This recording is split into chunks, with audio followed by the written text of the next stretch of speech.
यो नीति तथा कार्यक्रममा कसले जित्यो जस्तो लाग्छ तपाईँहरूलाई? जुन टेबल भएर पारित भइसके पछाडि अहिलेसम्ममा नेपाल सरकारले जित्यो कि प्रतिपक्षी दलले जित्यो कि कसले जित्यो जस्तो लाग्छ?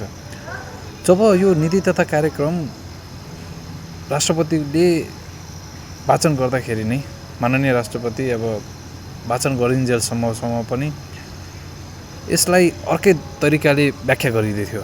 ठिक छ, जब वाचन गरियो त्यस पछाडि गएर सबैको ध्यान बालेनप्रति लगियो। बालेन र शाह उठेर हिँडे, सबै फोकस प्रतिपक्षी दलको त्यसैमा गयो। अहिले टेबल गर्ने बेलामा पनि बालेन आएनन्, टेबल गर्नलाई भन्नेमा गयो। टेबल भयो, टेबल भइसके पछाडि डिस्कसन सुरु गरिसके पछाडि फेरि उत्तर दिनलाई बालेन आएनन् भनेर भनियो। त्यस पछाडि गएर सबैजनाले उठेर हिँडे। यो समग्रमा भन्नुपर्दाखेरि नीति तथा कार्यक्रमलाई कसैले चासोका साथै हेरेनन् के। सबैजनाले चाहिँ जनतालाई बुझाउनलाई हेरेनन्।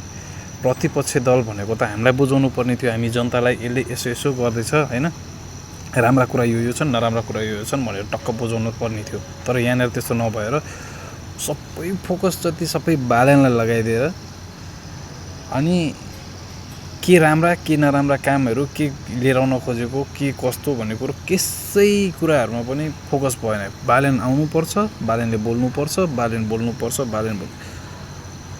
त्यो फल जस्तो छ नि बोटलाई हेरेर भन्दा पनि फल त्यहाँभित्रको कस्तो छ भन्नेमा फोकस गरिदिएको भएदेखि सायद हामी आम जनले पनि राम्रोसँग बुझ्न सक्थ्यौँ होला क्या। तर अहिले मान्छेहरूले फललाई फोकसै नगरेर त्यो रुख त्यो फलभित्रको गुदीलाई फोकस नगरिकन होइन रुख चाहिँ कहाँनिर छ भन्नेमा मात्र फोकस गरिरहेछन् क्या।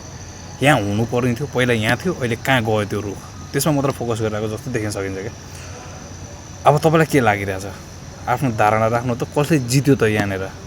आम जनताले जित्यो कि प्रतिपक्षी दलले जित्यो कि अनि सरकारले जित्यो त? किनकि प्रतिपक्षी दललाई त पहिल्यै थाहा थियो कि बहुमतको सरकार छ, जसरी नै पारित हुन्छ भन्ने कुरो त थाहा थियो नि त।